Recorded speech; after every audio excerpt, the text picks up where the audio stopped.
All right, let's turn to news on the war, and there is a new temporary ceasefire proposal on the table this morning seeking an end to the conflict. Diplomats from Pakistan, Turkey, and Egypt have submitted the plan. It calls for the reopening of the Strait of Hormuz. Iran, though, says any ceasefire must include guarantees. And this all comes ahead of President Trump's ultimatum set for Tuesday night. Trump has issued such deadlines before. This time he says he'll destroy Iran's power plants and bridges unless the strait is reopened. The blockage has led to skyrocketing oil prices, and analysts expect other goods to increase in price too. Hundreds of people, at a minimum, have been killed in this conflict. Willie Lowry watching it from our Washington bureau. Willie, I think in many cases when there is a Trump threat, the real question is, how serious is this one? That's right, David. It's always difficult to tell. His rhetoric often so bombastic. Here's what we can say. We know that U.S. President Donald Trump is expected to speak to the press later this afternoon, so we'll likely get an indication of just how serious he is then.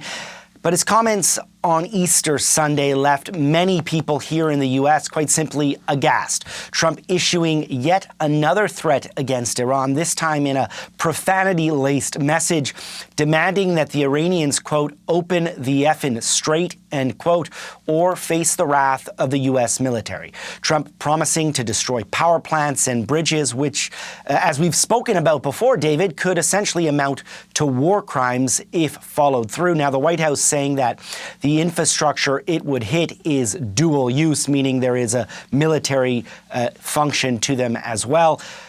Democrats, though, simply not impressed with what they've been hearing out of the White House over the last few days. Let's take a listen to Representative Ro Khanna and Senator Tim Kaine. Let me tell you what won't reopen the Strait of Hormuz: threatening war crimes of bombing indiscriminately power plants, cursing at Iran.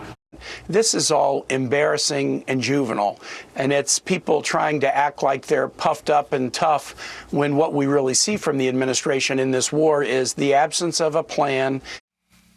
Meanwhile, a spokesperson for the Iranian armed forces said that if the U.S. and Israel carry out their threats on civilian targets, Iran would respond on a much wider scale. That's according to the semi-official news agency Tasnim.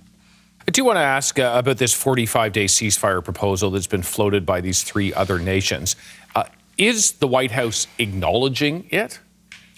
To a certain extent, they are, David. So in an interview with Axios, Trump said that the U.S. was in, quote, deep negotiations with Iran.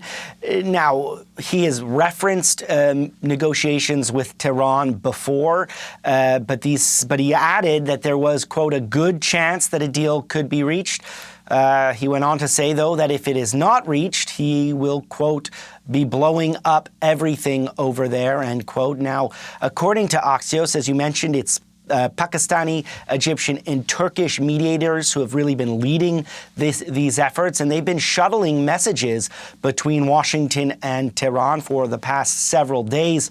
At the heart of the proposal is this 45-day ceasefire in exchange for Iran opening the Strait of Hormuz. The idea being that 45-day ceasefire could eventually lead to an end of the conflict. The CBC has reached out to the State Department for confirmation. We have yet to hear back. Meanwhile, a spokesperson for the Iranian Foreign Ministry said to Reuters that the current peace proposal as it stands were simply not compatible with the ultimatums and threats to commit war crimes that Iran was hearing out of Washington in recent days. Willie Lowry, thanks very much. My pleasure. The United States and Israel have carried out a new wave of attacks on Iran this morning, killing more than 25 people. Israel has also confirmed that it hit the key Iranian South Pars petrochemical plant. Iran responded with missile fire of its own on Israel and across the Gulf states. Iran also says it's targeted the U.S. amphibious assault ship USS Tripoli. That ship carries as many as 3,000 soldiers who could be used for a ground invasion. Iran claims it forced the ship to retreat into the southern Indian Ocean. There are also reports the intelligence chief for Iran's Revolutionary Guard has been killed. Megan Williams now with more. The intelligence chief of the IRGC, Masjid Hamdani, and his deputy were killed, and that is a major blow. Hamdani oversaw surveillance, counter surveillance, covert operations. He was one of the most senior figures in Iran to be killed. And that brings to a total of about 40 political, military, intelligence figures that have been killed since the beginning of the war. Fars, the Iranian news agency, is also reporting that the Pars oil facility has been hit in further attacks, and the Israeli city port city of Haifa was hit. At least 2 people have been found dead. Here in the Gulf, missile and drone attacks have continued. In the United Arab Emirates, where I am, an industrial area was hit, as well as a mobile data center. 85% of the assaults by Iran, the retaliatory strikes by Iran, have landed within the Gulf states. More than 6,000 attacks since the beginning of the war, the lion's share arriving here in the United Arab Emirates. They're really caught between a rock and a hard place, and are, frantically hopeful as well that some sort of a deal can be reached. They're so dependent on the Strait of Hormuz, and their infrastructure has really been pummeled. Megan Williams.